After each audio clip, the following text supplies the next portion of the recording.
সুপ্রিয় চাষি ভাই, আমাদের ফসলে দেখা যায় অনেক সময় একঘেয়ামিতা, একই রোগ বারবার আসতেছে। একই রোগ কেন আমার ফসলে আসতেছে, এই জিনিসটা আমি কোনোভাবেই বুঝতে পারি না।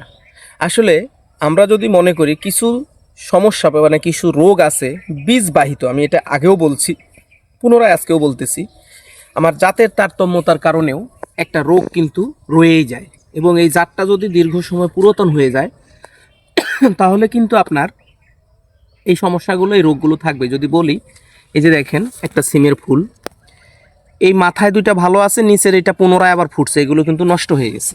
এই যে যদি বলি, এই স্টিকটায় একটা সিম দেখা দিছে, টিকতে পারে নাও পারে, এটাও ঝরে গেছে, এটাও কিন্তু প্রক্ষান্তরে ঝরে গেছে। এটা কিন্তু আমাদের সনাতন পদ্ধতি বা বাপদাদার রেখে যাওয়া পুরাতন একটা জাত, যেটাতে দেখেন পর্যাপ্ত সমস্যা নিয়েই জর্জরিত। পক্ষান্তরে যদি আসি, এরই পাশে দেখেন আরও একটা সিম, যেটাকে বলা হয় বাড়ি 7 বা বাড়ি 7।